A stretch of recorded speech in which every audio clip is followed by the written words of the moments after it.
everyone. Welcome to the Ames Public Library, both in person and online, for this program, which is part of our 2025 History Lecture Series, brought to you through a partnership with Ames Public Library and Ames History Museum. I'm Kathy Cooney, an Adult Services Librarian here at APL. The library's mission is to connect you to the world of ideas, which we do through diverse and inclusive resources and programming like tonight's event. For those here in person, this room has an induction loop for the benefit of hearing aid users. Just switch your hearing aid to T. And we have a hearing assistance device available in the back. If you'd like to use that, just come see me. For those of you here virtually, we've enabled live captioning. If you're not seeing captions, you can turn them on by clicking the CC Live Transcript button in your Zoom menu bar and then choosing closed captioning. Today's session is being recorded and will be posted to the History Museum's YouTube channel after the event. And you can also find a link to that video, a list of suggested reading related to the theme tonight, at amespl.org/historylectures. We will also have time for questions at the end. If you're on Zoom, please put your questions in chat or the Q&A. If you're here in person, we will have a couple of people come around with microphones, and we ask that you use those so the people on Zoom and on the recording can also hear your questions. And with that, I will turn it over to Casey.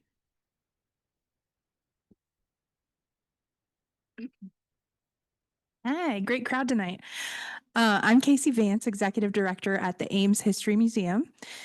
And I just want to welcome you again to our lecture series program tonight, both in person and online. We're really happy to have this great partnership with the Ames Public Library and be able to offer our lectures in this hybrid format. Our mission at the museum is to engage our diverse public and provide unique opportunities to learn about Ames history. We recently reopened about 6 months ago after a big expansion project. So we now have 2 exhibit galleries, a reading and research room, space to store all of our history collections on site, and community gathering spaces. Our current feature exhibit is Quilted Together, which includes 10 quilts with Ames stories. So I encourage you to stop by the museum and see that if you haven't already. And that'll be up until October, so you have some time.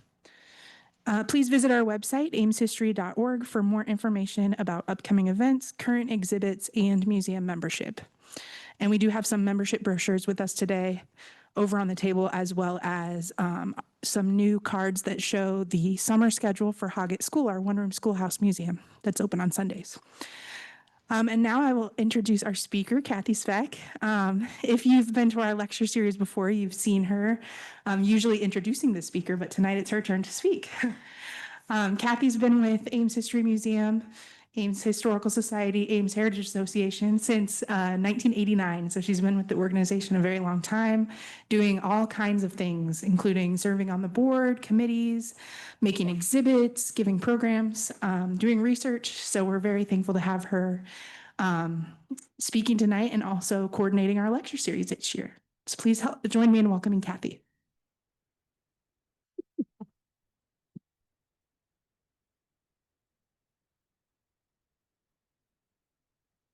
Okay, yes, I think you can hear me, hopefully so. We had so much fun putting this together tonight, and I hope you have a lot of fun listening in and following the stories of Ames Oddities. So I want to thank my very essential lecture partners, Alex Pfeiffer of the museum staff and famous railroad guru Bob Bourne, for helping me put this together with pictures and text, and Sharon Worth helped with the original brainstorming ideas.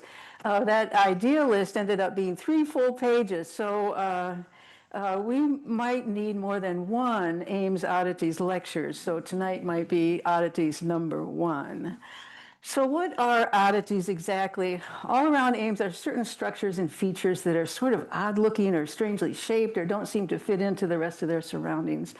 Some are remnants of past landscape features. Some were influenced by historical decisions that are hardly remembered in the current day. So tonight we'll take a pictorial tour of a few of these oddities and relate the fascinating and sometimes quirky reasons why these things are the way they are. So tonight I'll be talking about oddities in 3 different categories.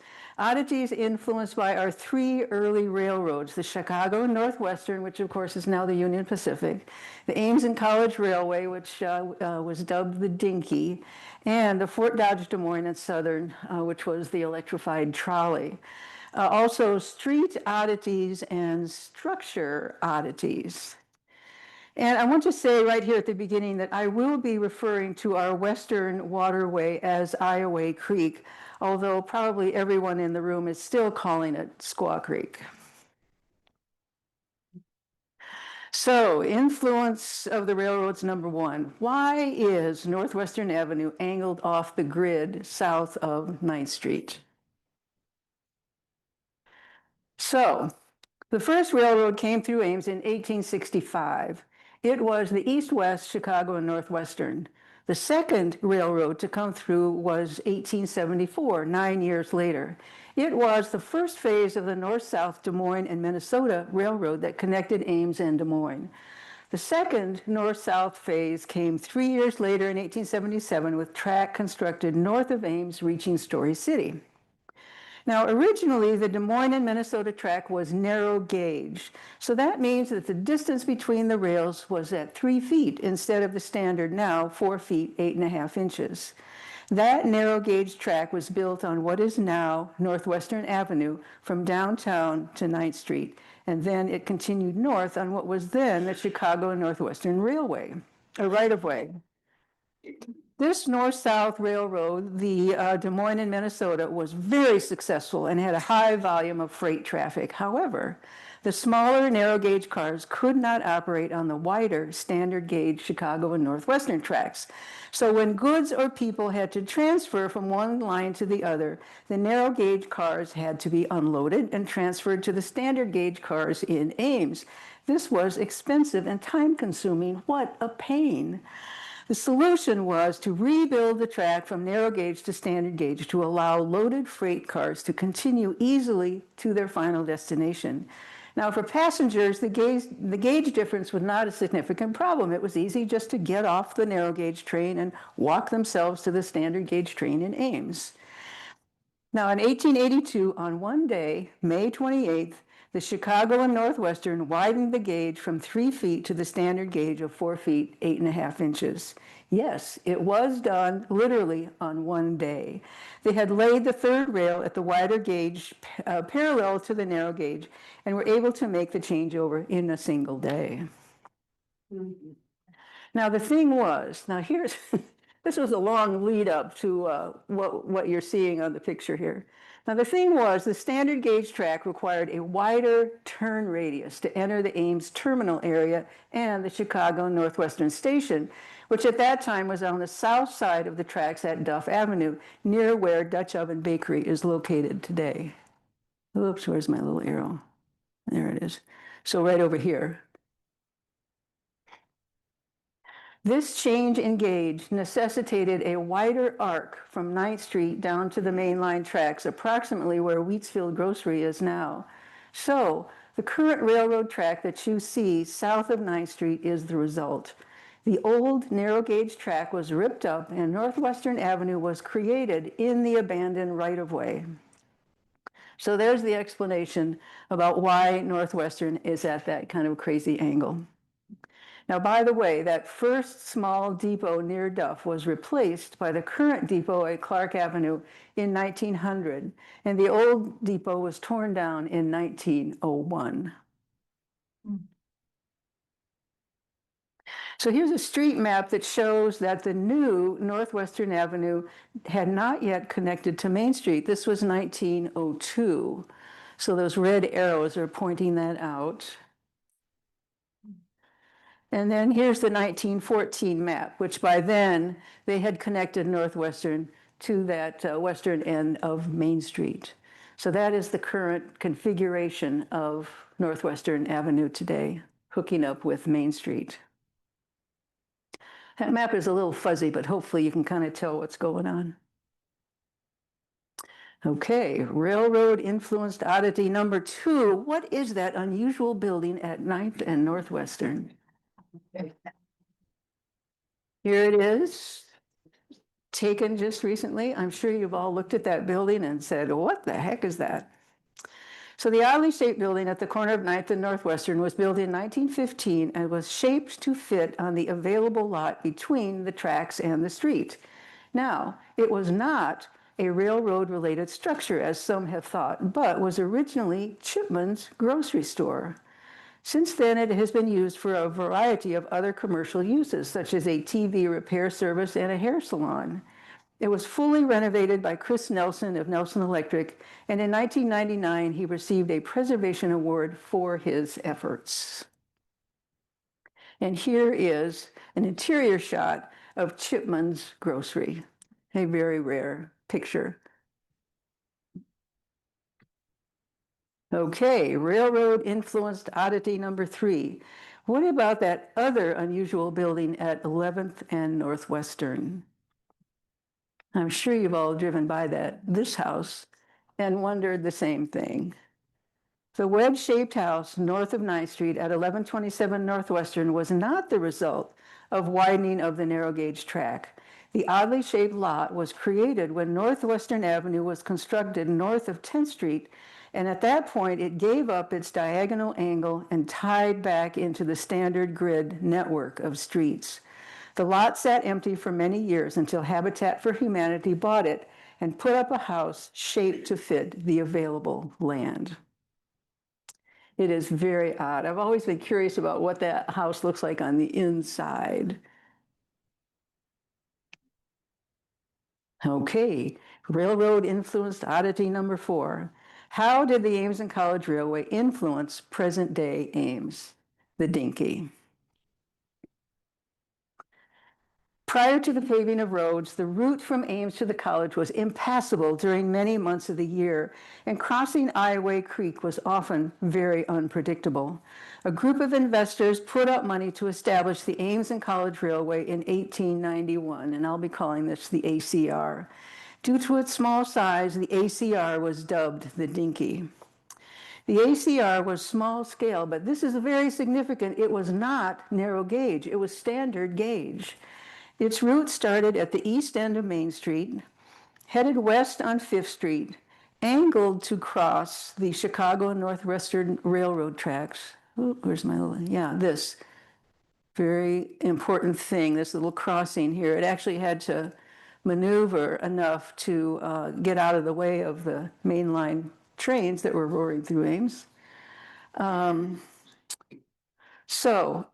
Headed west on 5th Street, angled to cross the Chicago and Northwestern Railroad tracks, and continued on a northwesterly path parallel to the Chicago and Northwestern tracks, where there was actually an interchange between the Chicago and Northwestern and the ACR to exchange cars between the two railroads. The route then headed west after crossing Ioway Creek on a relatively small wooden trestle. That trestle was all that was needed for the small dinky passenger trains and the relatively small freight cars of the era. The terminal, or the depot, was just north of Old Main, which was the main administration building on campus that has been replaced by Beardshire Hall. The ACR hauled people and freight, including construction supplies, and it enabled college personnel to live in town and easily get to campus. We have a number of wonderful pictures of the ACR. Oops. Here's a picture, a view from, it's interesting, I'd like to know where this, how this picture was taken, but this is the view across Central Campus looking west, where you can see the westbound tracks highlighted with the red arrows there. Old Main, there on the left, that eventually burned down, and Morrill Hall, which of course is still there. This view was taken from the Marston Water Tower and is looking east. So you can see Morrill Hall on the left, the farmhouse in the middle, and the Campanile way over on the far right. It was probably taken around 1899. And of course, in the foreground, you can see the dinky station, or the depot. Here are the westbound tracks heading to the station with these lovely clad women trying to avoid the train. And the sidewalk that you see today was created on the former rail bed. So if any of you are ever walking on campus, just think about that route, that sidewalk. Now, here are two views of what was called the Dinky Station during its working years. It was built in 1892 to serve as the college bookstore, the post office, and a waiting room for the ACR. And I want to point out, oh, yeah, here we go. This little dormer here and here. Just want to point those out because you're going to see those in the next picture. And yes, down here on the lower right is a fountain, which is kind of interesting. A little decorative element there on campus. So here are two views. Beat Iowa, all right. Here are two views of what was called the Dinky Station during its working years. Oh, I read that already. When the ACR was replaced with an electric streetcar in 1907, the building was moved further north, away from Beercher Hall, to its present location. And I wanted to point out that over here, I think you can see that little dormer. So it definitely is the same structure. In 1920, an addition was built on the north side to increase space for the bookstore and the post office. And after the Dinky, the station was used as a post office and bookstore. And down in the lower right are students lining up to get their books. And you can see a little bit of Morrill Hall in the background.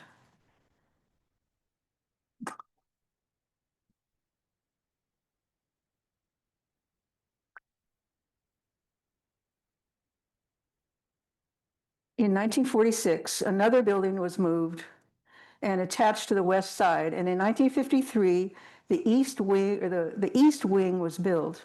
The bookstore moved to the Memorial Union in 1958, and the post office moved out 10 years later. In 1959, the building was officially called the Hub, housing vending services. During the next 20 years, a copy center, ticket office, and the university traffic office moved in. By 1983, the traffic office and the ticket office relocated. The outdoor seating area to the west was built, and ISU Dining later took it over for a cafe and snack venue. Knowing the historic nature of the building, the university has been careful to maintain the look of a little railroad station. And I've always appreciated the fact that they put this awning here, which definitely looks a lot like the original awning that sheltered passengers on the Dinky while they were waiting for the train. In 1907, when the Dinky was replaced by an electric trolley and electric freight locomotives, the weight of the locomotives and the cars was greater than the weight of the Dinky. A new steel bridge was constructed to accommodate the heavier weight of the trains, and it was parallel to the Chicago and Northwestern trestle. The bridge enabled the Chicago Northwestern to run trains to campus on a branch line that delivered coal to the campus power plant. This branch gained some notoriety during World War II when it was used to haul away the uranium that was being secretly refined on campus for the Manhattan Project. Hopefully some of you know that story, which is an amazing story. The bridge and the branch line continued in use until 1985, and here is pictured the last train. Sometime after this, the tracks were removed.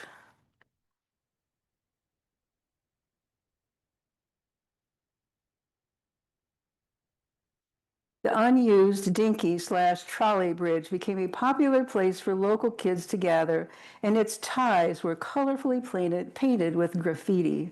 It was torn down in 2010 when the city could not agree on a purchase price with the Union Pacific Railroad.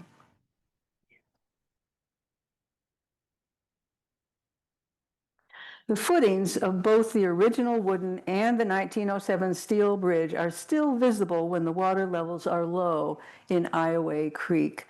And I took this picture just a couple of weeks ago, and those footings appear and disappear.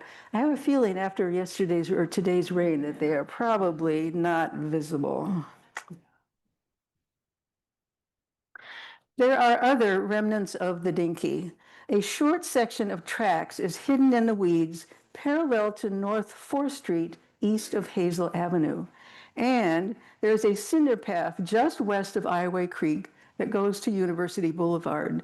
It was the original ACR right-of-way and was used for rail service from 1891 all the way until 1985.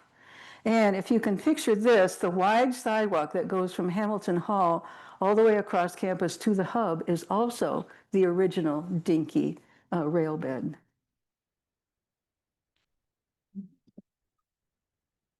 And the now paved path just south of the Cyride bus barn was a regular walking path that paralleled the tracks and was paved with coal cinders from the campus power plant.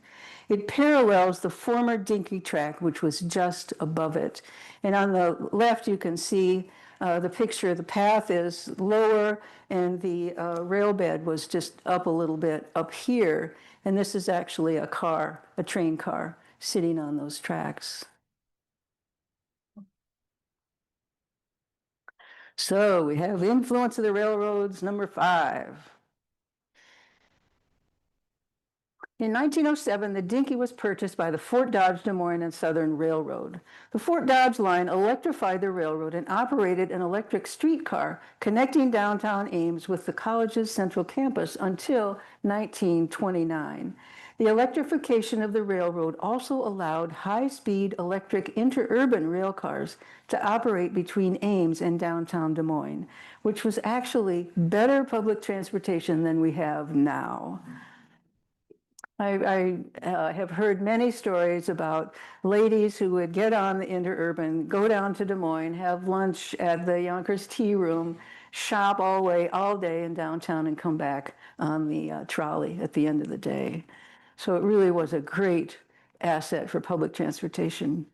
The Fort Dodge line put in new track that connected the ISU power plant and the town of Kelly, where there was a connection to the main line track south to Des Moines or north to Fort Dodge. So here's a map showing the route of the trolley. It's a little bit hard to see, but it sort of follows sort of the route of the dinky. So it's here, and then it came down here, and then here. It did make the circuit, and then it headed south. So that they moved the track. Now the dinky went straight this way so that it ended up just north of Beecher Hall, but they decided to make a little change. So they went around the north edge of campus, and then and the new station was built across the street from what is now the chemistry building or Gilman Hall. And then on the west side of campus near Sheldon Avenue was another little station. Now notice the diagonal path on the east side of campus. I'm going to talk a little bit more about that later. I keep losing my arrow. Where is it? Oh, there it is.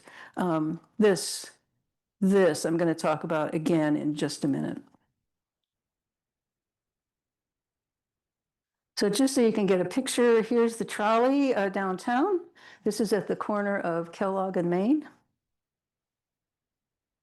And on the lower, the trolley is sitting at the corner of Main and Duff. It's kind of hard to imagine that roaring down the middle of Main Street.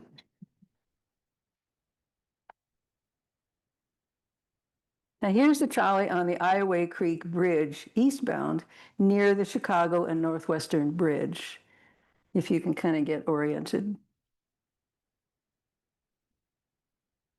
And here is the trolley at the north edge of campus looking east. The landscape architecture building still stands. That's this. Next to it is the round animal judging pavilion that later became Shattuck Theater. Does anybody remember Shattuck Theater? Anybody? It was a wonderful little small performance venue. And then next to it is the power plant that has been replaced by more up-to-date buildings.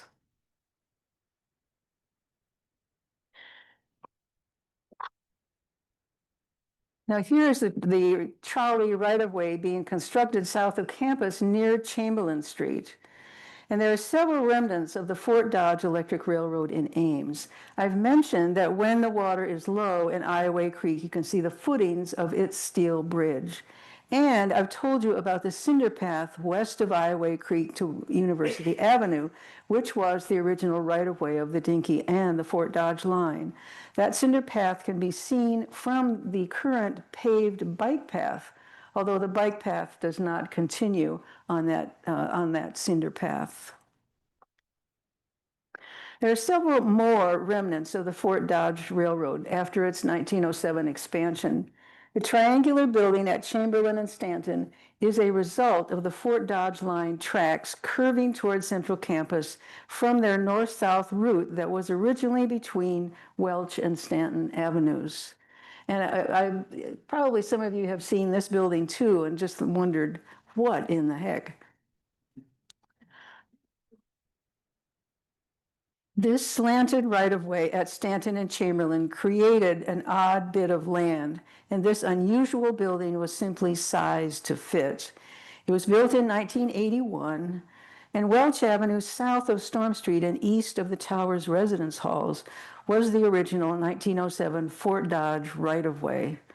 Also, near the Ames Ice Arena, there is a depression in the ground, a remnant of where the Fort Dodge high-speed trains operated between Ames and Des Moines. So here's that little strange triangular piece of land that they just put that strange building up on.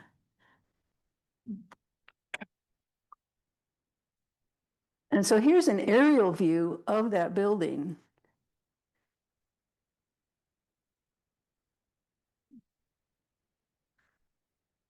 And so the Fort Dodge line right-of-way went right along in here. And you can see that it not only influenced the odd shape of this building, but also the odd shape of this building and this building. Now here's another oddity. There is a house that was built in 1941. Here's a picture of it down here. And it has been added onto, it is sandwiched between two contemporary buildings. But you can still see the roof line of that house from certain angles. I was up in an office on the top of the Legacy Tower and looked out the window, and by gosh, you can see that house just sitting there. It's the strangest thing.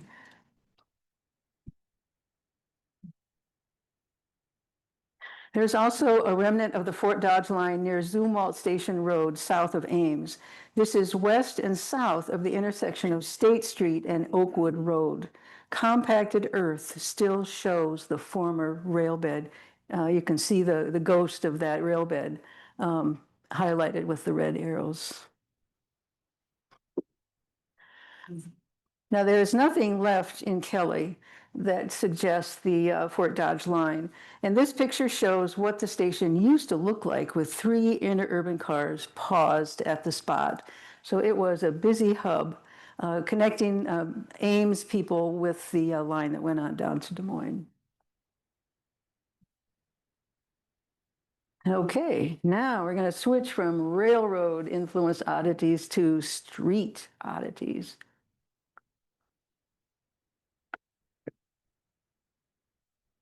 So how did the 6th Street extension come about? In Ames' first 50 years, the only road that took one across town south of the tracks, over Ioway Creek to the college and on to Boone, or east to Nevada, was the, quote, Boone Road, unquote. So it was a critical passageway for people who wanted to get across town. And of course, after 1913, it was called Lincoln Way. In 1918, a flood knocked out the Ioway Creek Bridge, and rebuilding it took 3 full years. Though a temporary plank detour bridge was built around the washout, the need for a second east-west route became apparent. The idea popular with townspeople was an extension of 6th Street. At the time, 6th Street ended at Brookridge Avenue near the east edge of Brookside Park. However, college president Charles Curtis did not favor that idea because it would have interrupted his sheep pasture. that was on both sides of the track, land that the college owned. 18 years earlier in 1900, the railroad had raised the tracks between downtown and campus when the main line was double-tracked. The bridge that was created allowed the sheep to move back and forth underneath easily. And the area under the bridge also served as a spillway for the creek. 2 years after the bridge collapse in 1920, the State Board of Education, now called the Board of Regents, gave Ames an ultimatum. Don't ask for land to extend 6th Street until you build a bridge and pave Lincoln Way. By God, they put the thing down. So a $15,000 bridge bond was passed by voters, although City Council did not act on it until the next year. After another 2 years, in March 1922, a compromise was reached by the city, the college, the Highway Commission, and the Board of Education to extend 9th Street to what we now know as Stang Road. However, the next year, the 9th Street plan was rejected. You know, this is kind of how Ames works sometimes. It takes a long time to figure things out. 3 years after that, in 1925, the Board of Education approved a plan to extend 13th Street with a 17.5-foot wide wooden bridge over Ioway Creek. So in 1926, the extension of 13th Street was complete, though it was a gravel road. This served for 21 years, until December 1946, when an ice jam knocked out the 13th Street wooden bridge, closing the road for a year, creating heavy traffic on Lincoln Way. So can you kind of read that? Yeah, this map was a little bit blotchy, but 13th Street comes out here, crosses Ioway Creek, curves up, and then it ends here at Stang Road that goes down into the campus.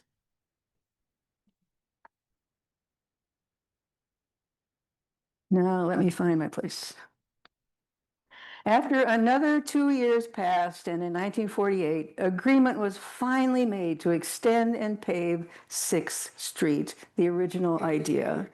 The route had to swing north to be at the correct angle to go under the Chicago Northwestern tracks, and then it extended to campus. So this is a really great aerial picture and a lot of interesting things to look at on campus too. But you can see that big wiggle as 6th Street goes under the railroad tracks. So here's how it looks on the map. Again, you can really see that curve that you don't sense so much when you're driving on it, but boy, from the air, it really is very curved. On September 24th, 1949, an opening ceremony was held on the new 6th Street Bridge to campus. A few weeks later, 13th Street was also paved 23 years after its construction. In 1984, Elwood Drive, now University Boulevard, was connected to 6th Street, and the Cyride Garage was built that same year, 1984. And so here's how that looks today. Of course, this is looking north, and under the bridge, you can see a little bit of Brookside Park. Very familiar. But as you drive under there, just think of how long it took to make that happen.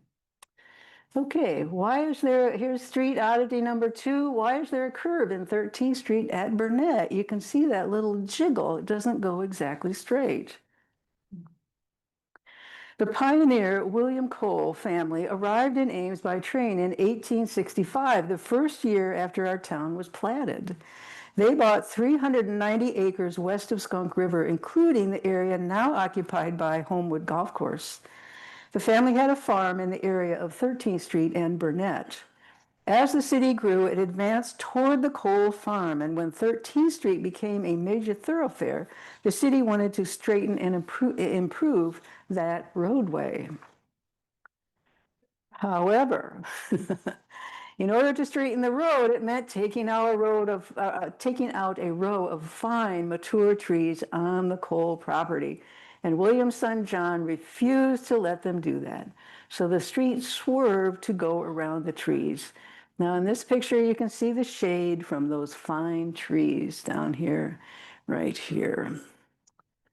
Now, Here is an aerial view. Again, this is a little mushy, but the circle up at the top, here is that fine row of trees. And there's their little farmhouse.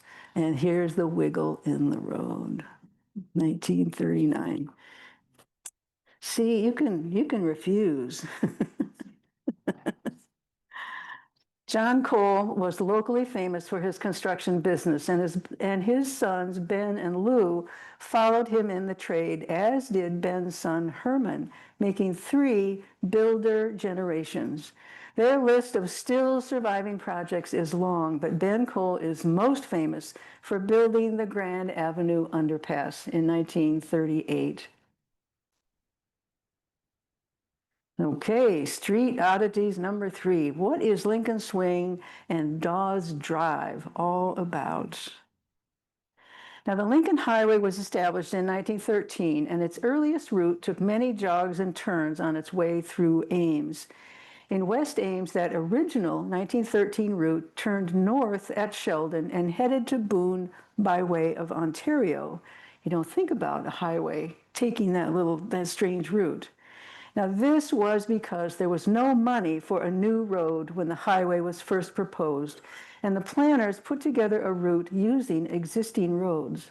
Drivers would buy the Lincoln Highway guidebook to help them find their way, turning here and turning there at certain landmarks. Now, as roads improved, the Lincoln Highway route was refined and straightened, taking out the Sheldon and Ontario jog to head straight west instead. Lincoln Swing is one bit of current day evidence of the first round of that early straightening of the Lincoln Highway. Though, as you can see, the route was again modified in 1959 to cut out that curve. However, it remained a useful street and was dubbed Lincoln Swing. Now, speaking of the Lincoln Highway, our February lecture featured Darcy Malsby giving a statewide Lincoln Highway tour. It was so fun. Her talk was recorded. It is now online on the museum's YouTube channel, and her wonderful book is for sale in the museum shop. Just a little commercial there. So what about Dawes Drive? In North Ames, the same thing happened with what was originally called the Wilson Highway, which is now Highway 69. Dawes Drive is the road's former pathway, a remnant of more straightening. So you can see, whoops, there's my little arrow. Here's Dawes Drive, where the highway originally swerved a bit, and here's the route, the current route, where it just goes straight north.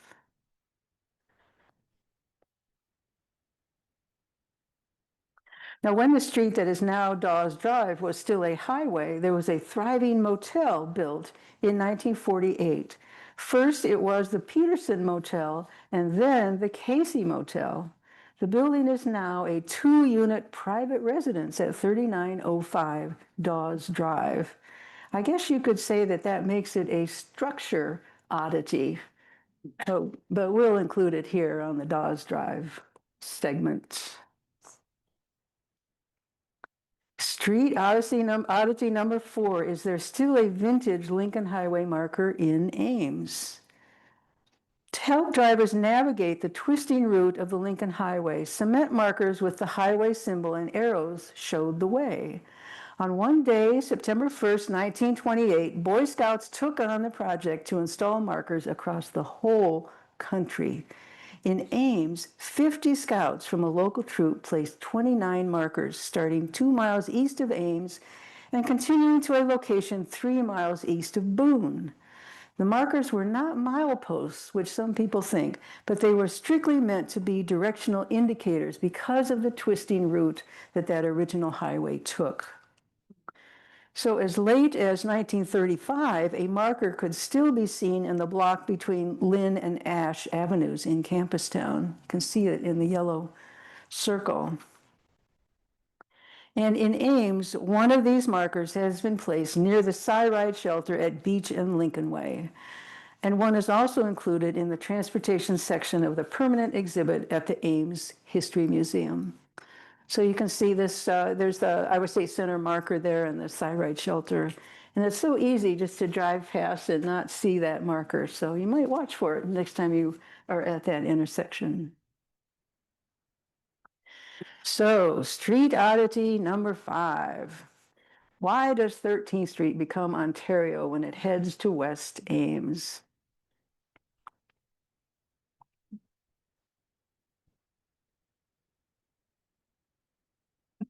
The joining of 13th Street to Ontario Road occurred in 1981, which is relatively recent history. It was the city's ongoing effort to improve and streamline the community's traffic patterns. Prior to this project, 13th Street ended at Stang Road. To go west, drivers would then turn south on Stang to Pamela Drive on the north side of campus.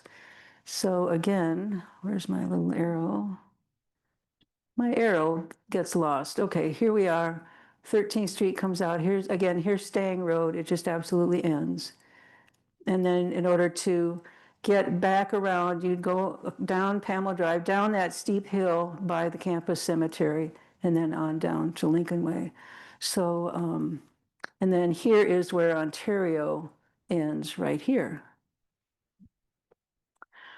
Now, these pictures show what drivers would see when 13th Street ended at Stang Road, beyond which was an unpaved campus access road. Now, due to the growth of campus and West Ames residential neighborhoods, a through route was sorely needed. When completed in 1981, the street bridged Ioway Creek on the east, here, right here, made a curve to avoid structures that were already on the site. I keep losing my little arrow. Oh, here it is. Okay, curved this way. Ran parallel to Ioway Creek, which is still, there we go. It ran parallel, here's Ioway Creek again, so it kind of wiggles around. So it had to parallel Ioway Creek. Then it crossed Clear Creek here, and then it had to go underneath the Chicago and Northwestern main line, and then it swooped down and finally joined up with Ontario here. So it was really quite an engineering project by the time it got done. But what an improvement to really ease the flow of traffic from east to west on the north side of Ames. So speaking of streets that connect with differing names, why does Clark Avenue become Walnut south of Lincoln Way? So until September 1966, the Chicago and Northwestern maintained their rail yards immediately south of Main Street. The rail yards were a very busy place with both freight and passenger trains roaring through Ames every single day. Clark Avenue ended at Main Street, right near the depot and its parking lot. So you can see the arrow here, right here. So Clark just comes down and stops. Here's the depot and the big parking lot. When westbound passenger trains stopped at the depot, they were long and their length extended past Clark.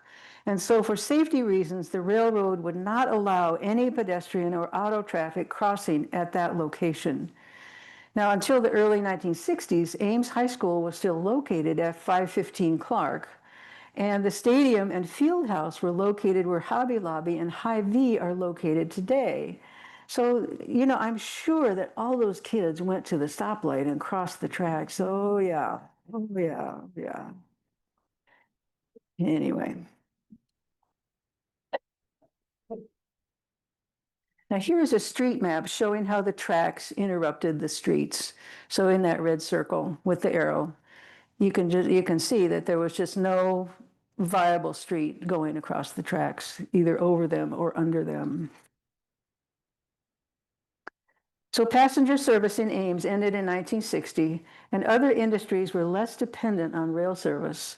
The Chicago and Northwestern made the decision to move the rail yards to a spot between Ames and Nevada, and the city was finally in a position to negotiate a street crossing. Demolition of the rail yards occurred quickly in 1966. The design for the parking lot that replaced the rail yard was approved and construction was completed the next year in 1967. So this is how those parking lots look, and you can see that Kellogg Avenue is labeled so you can kind of orient yourself. The street crossing was finally approved in 1971, a request that the city had been asking for since 1928. Like I said, that's how things move in Ames. Even though Clark and Walnut aligned, there was no plan to unify the name of the street. And so it is Clark to the north and Walnut to the south of Lincoln Way. Okay, now we're going to leap over to structure oddities. What are those old houses behind Welch Avenue storefronts? Now, Iowa State struggled in its beginning years to provide housing accommodations for its students. There were some dormitories on campus. Originally, there were a few in Old Main until about 1900, and Margaret Hall was built for women, but rooms were very scarce for men. So local entrepreneurs filled the bill with rooming house options immediately south and west of campus. This 1912 view of the corner of Lincoln Way and Welch Avenue clearly shows several boarding houses marching up the hill. And I wanted to point out right up here, you can see pillars. And so in the next slide, I'm going to show you can see those pillars. There they are. There is that little boarding house with pillars. Now, since those houses provided economical housing, they lingered for many years as campus town grew around and between those original houses, and while apartment buildings were put up to accommodate off-campus housing. Amazingly, several of those old boarding houses still exist today. 127.5 Welch Avenue is a house on the west side of Welch behind Jimmy John's, and 116 Welch Avenue is a house on the east side of Welch, closer to Kingland Systems and the former CVS drugstore. And if you look, see this little chimney and this roof line and these dormers, there it is, the chimney, the roof line, and the dormers. So interesting how long these things have lingered. I've often wondered who lives there, who would choose to live there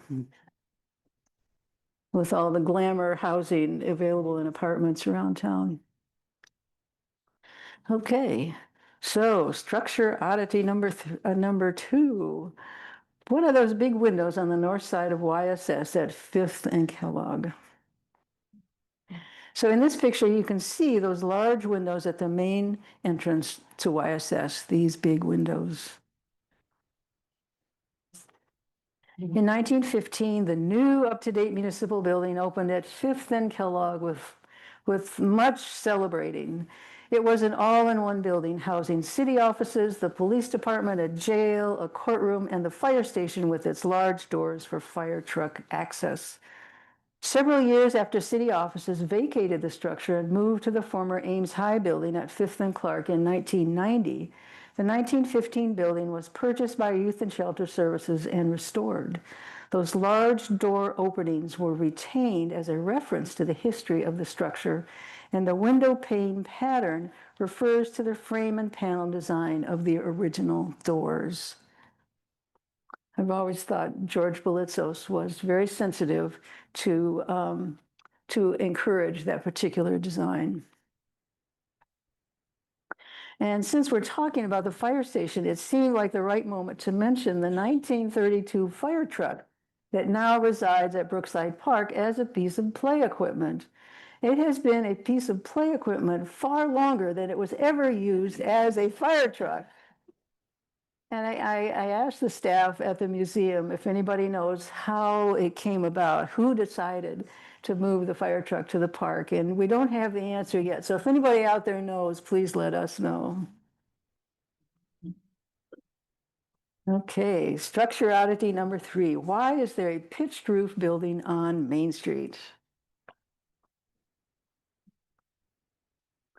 In the early 1900s, when Parley Sheldon and Alfred Munn first announced their intentions to build a first-class hotel on land they owned at Main and Kellogg, it caught the man who already had a business on that piece of land completely off guard. Yikes! That man was Frank Morris, and he ran a livery business on the spot. Liveries offered horses and buggies for hire, since most people could not afford to maintain this form of transportation themselves. Now, Morris did feel blindsided by Sheldon and Munn's announcement, but he immediately saw the benefits of such a hotel for the city of Ames. Inspired to keep up with the coming high-style enterprise, he decided to build a new livery at Main and Burnett that was in keeping with the proposed fancy hotel. Morris's new building was constructed in 1909. Here he is, proudly showing all his stock and equipment. Underneath that peaked roof was the hayloft, where he stored food for the livery's horse teams. It was truly ironic that by the time the new hotel opened 7 years later, in 1916, the livery business had been displaced by the automobile. Frank Morris retired in 1916 and sold his building to the Adams brothers for their furniture business. The Morris building with its hayloft is the only peaked roof structure on Main Street, and there's a rumor that the hay fork is still up in the attic. I think Alex is going to confirm that one of these days, right, Alex? Okay. Now, I want you to note that that little adjoining structure here, if you can read this, it does say garage. The adjoining small structure has a sign over the curved door that says garage. It was originally the Ames Produce Company, and when George Couser took it over for the Ames Auto Company in 1913, he constructed a new building at that site, which was the first purpose-built garage in Ames. Now, Morris should have seen the writing on the wall when Couser's garage opened up. Now, you can see there are some remnants of the livery that can still be seen on the back side of the building. Now, here you can see, oops. Oh, Kathy, what did I do?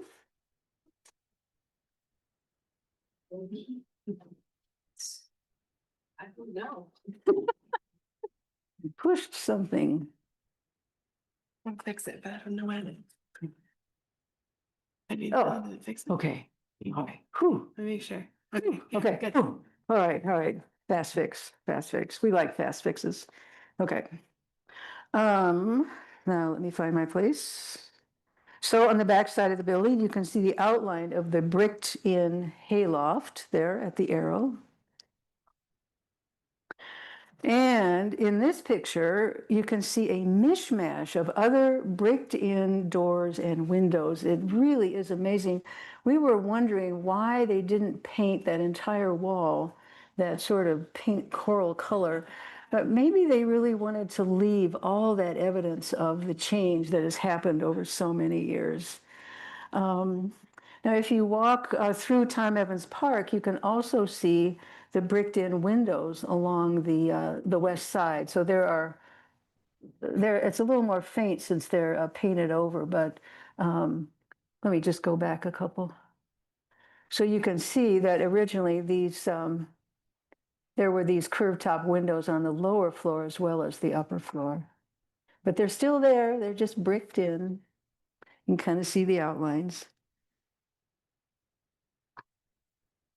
Okay, what is the origin of the octagon skywalk?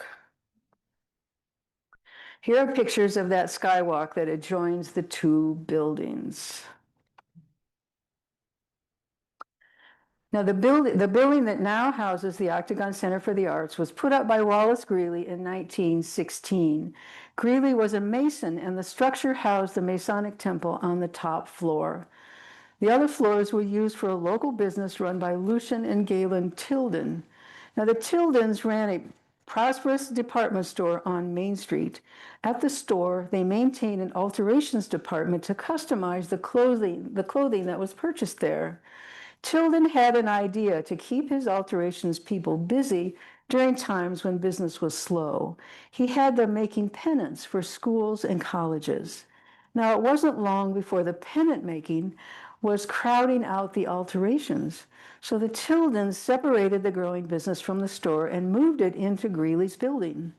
Eventually, Tilden Manufacturing became Collegiate Manufacturing and was famous for making all sorts of college-related goods, including stuffed animals, mascots, blankets, and beanies. One of the pennant designers was none other than Lowell Hauser, the artist who designed and painted the Ames Post Office mural. Collegiate is famous also for making the first Psy costume for Iowa State. Now, just west of the former Masonic Temple is the Lechner Building that was put up in 1927. A bridge was built across the alley to connect the two, and Collegiate Manufacturing expanded into both buildings. Both the Masonic Building and the Lechner Building were designed by Levy, Norris, and Rasmussen, the same group of architects that designed the 1915 City Hall. So, 3 structures in a row on Fifth Street by the same famous designers. During World War II, Collegiate did war work and won the prestigious E flag for excellence in war production. They made raincoats and ponchos for American troops. This view of Collegiate Manufacturing's well-lighted sewing room is in the Lechner Building. It is now Dan McClanahan's light and airy photography studio. When the Octagon Center for the Arts was refinishing a second-level floor for a dance studio, volunteers laboriously extracted straight pins from all the cracks and crevices in the floor, remnants of Collegiate Manufacturing's fabric assembly. This is such a great picture, and that room still looks exactly that way. Okay. Structure oddity. Oh, this is supposed to be number 5. Anyway, what was the building west of US Bank on Main Street? This classic Art Deco style theater was built at the west end of Main Street in 1937 by Ames theater entrepreneur Joe Gerbrocht. Joe got his start in the theater business while he was still in high school in 1912. With a loan from his father, he and his sisters bought their first theater on East Main Street. The Collegiate was the 4th theater that Joe owned and cost $70,000 in 1937. With a seating capacity of about 900, it was the town's largest auditorium and was described as one of the finest theaters in the Midwest. The Collegiate closed in 1975 and was purchased by US Bank and then connected to their curvy-roofed building, removing the marquee and the elaborate facade. The only exterior theater features that remain are some green glazed tile on the side, which you can see at the red arrows. Boo! Now, there are still some remaining details on the interior. Here's a rare picture of the theater interior when it was still active, although it is a little fuzzy.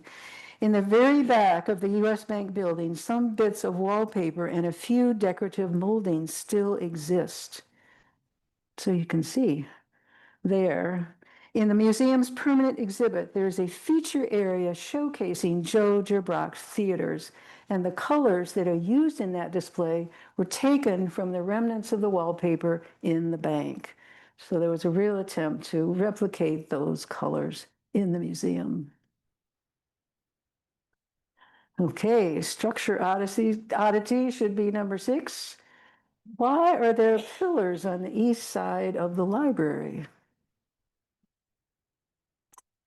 Those classic Greek columns you see on the east side of the Ames Public Library used to frame the original entrance of our very first little library. It was established with a Carnegie gift of $10,000 in 1904. The land for the library was donated by pioneer banker Wallace Greeley and his wife, Mary Greeley. That little 1904 building has had 4 major additions, and although you can still see the pillars of the original doorway, today there are no steps, pediment, or entrance. They were removed during the 1939-1940 addition. The library's current community room used to be the front library of that first little front lobby of that first little library, and some of its woodwork details still remain in that room. You can also see that the library used to be on a small rise, a portion of which is now held up by a retaining wall. The next time you pass the library on 6th Street, look at the way that 1940 addition was designed. The architects integrated the old with the new by designing a central limestone-faced portion and creating the appearance of wings on either side. One wing was the old library, and the other wing was brand new, but a perfect mirror image. And do take a look at that. The detail, the replication of the detail is really remarkable. Okay, this is our final oddity for tonight. Those odd windows, what are those odd windows in those East 6th Street houses? Here are the houses. On East 6th Street, there are two unique houses that are not the usual cookie cutter style the cookie cutter style houses that one sees in developed subdivisions. These houses were created when the former Episcopal Church was moved from its original location at the corner of 5th and Burnett. In earlier times, it was not at all unusual to move houses rather than tear them down. Now, here is the church in its original location at the corner of 5th and Burnett. In this 1912 panoramic photo that bends perspective, you can see that it shared the block with the central school. Now, some of you may remember that building, which was later used as the junior high school. This picture was a mass group portrait of all the students in 1912. Now, this site is currently in the process of becoming Shanker Plaza, just east of City Hall. So here is the Episcopal, will it ever become the plaza? That's the question. So here's the Episcopal Church close up, both the front and side views. You can see that tall peak. And the two houses were made by cutting cutting apart the former Episcopal Church. Look at that. This house used the front part of the church, and you can still see the steep pitched roof that was the former front door. And this house used the back part of the church. The arched windows were retained, and dormers and a new chimney were added, creating a very unique house. So this concludes round 1 of Ames Oddities. If any of you have an oddity idea or something that you are really curious about, please let us know. Call us or send an email. And I'm happy to answer any questions, and Alex can help me. Anybody have questions?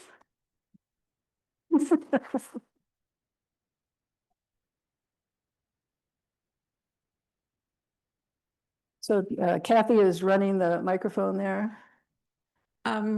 Northwestern.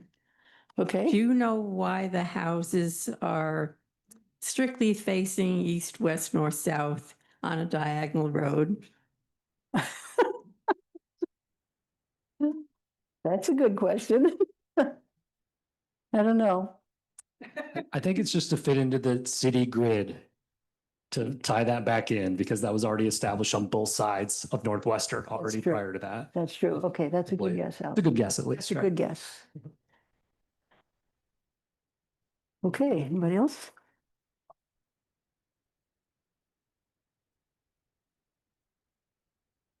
I've been curious about the old movie theater.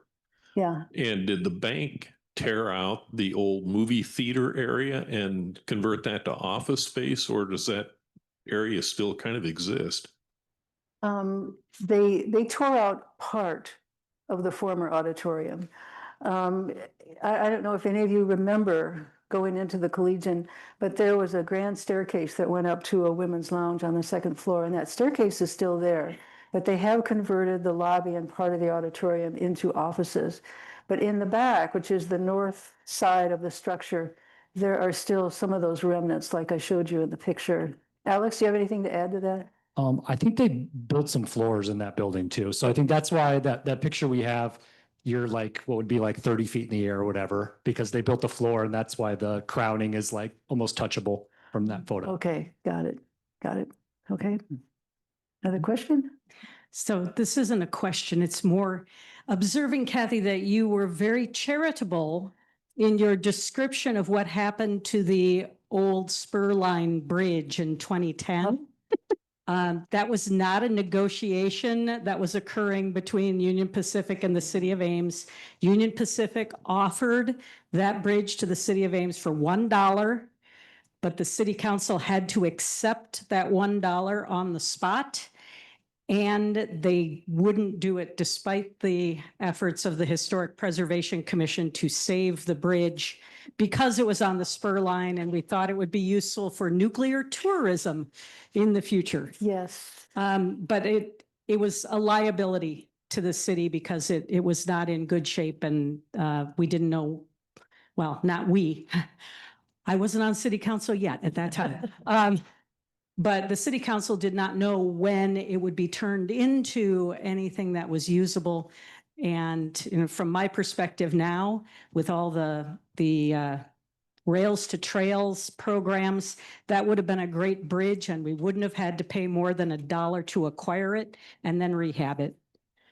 It was a terrible position that the railroad put the city in, to have to make an instant decision before they had any time to really figure out what liability they were taking on and what the future use would be.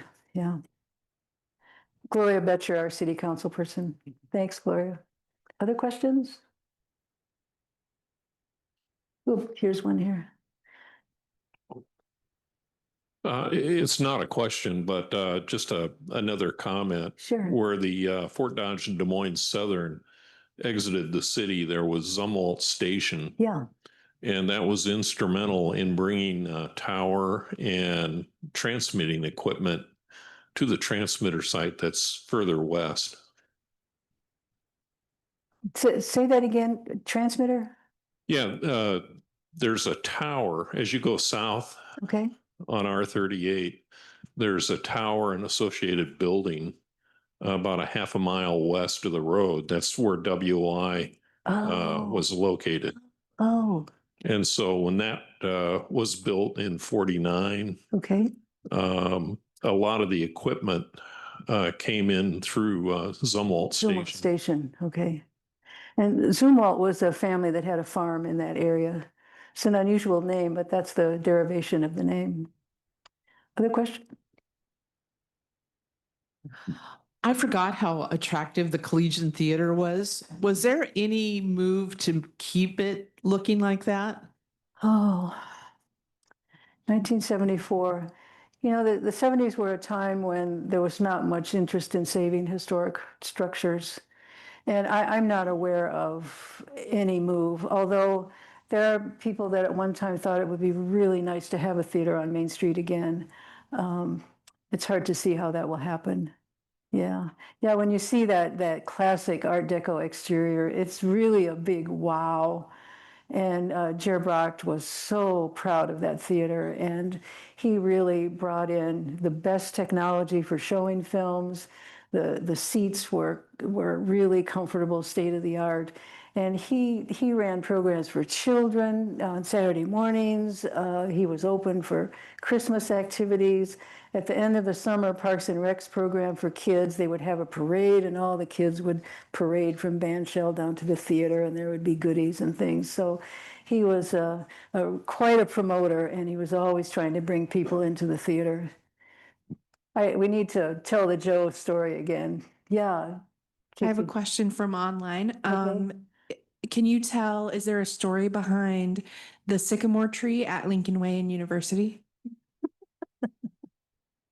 It is not a part of Sycamore Row, which is the row of beautiful old sycamores that line the bike path that goes south of the Cyride Barn. But there are sycamores throughout that whole Stuart Smith Park area between Brookside and Lincoln Way. And Alex, unless you know something different, it's just another gorgeous old tree here in the city of Ames. I usually just say it used to be smaller. It used to be smaller, yeah.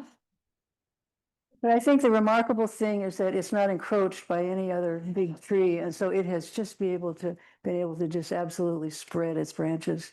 But we have beautiful sycamores all over the town of Ames, and it is a notable one.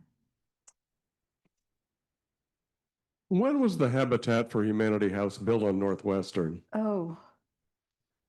Let me look and see if I've got that.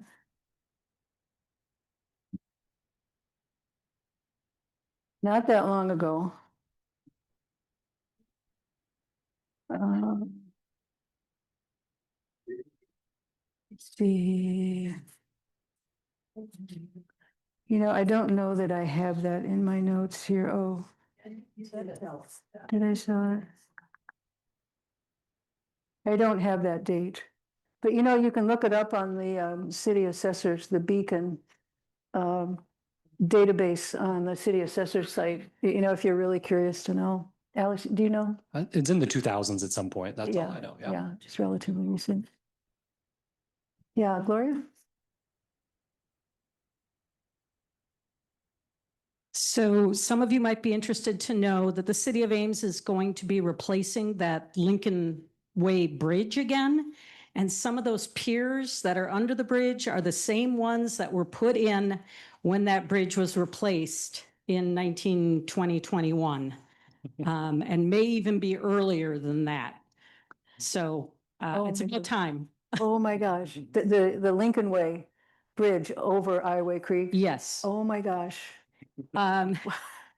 The Think of the detours we're going to be subjected to. yeah, sorry. Yeah. But you can drive by Brookside Park where you will see the fire engine, which the city has no intention of removing until it becomes too dangerous for children to enjoy. But I'll bet you can find out when that got put in the park system by looking at the city council minutes from probably the mid 1950s, whenever that was retired. Yeah. I think it was service. 1966. So I would bet there's something in the city council minutes about moving it to Brookside Park. Okay. And the Morris Livery Building, if you go down the basement in there, underneath the garage part, there's still an oil pit in the floor from when there was a garage. And the back of that building used to have metal siding on it, which is why it's not painted, because it was all covered up at some point, and that siding was removed more recently. Oh, now that you mentioned it, I remember that metal siding. But it is so interesting to see all the brickwork, the patchwork, the cover up, all of that. It's really I fun think to there see that. has been an effort, possibly ongoing, to restore that in some interesting ways, but hasn't happened yet.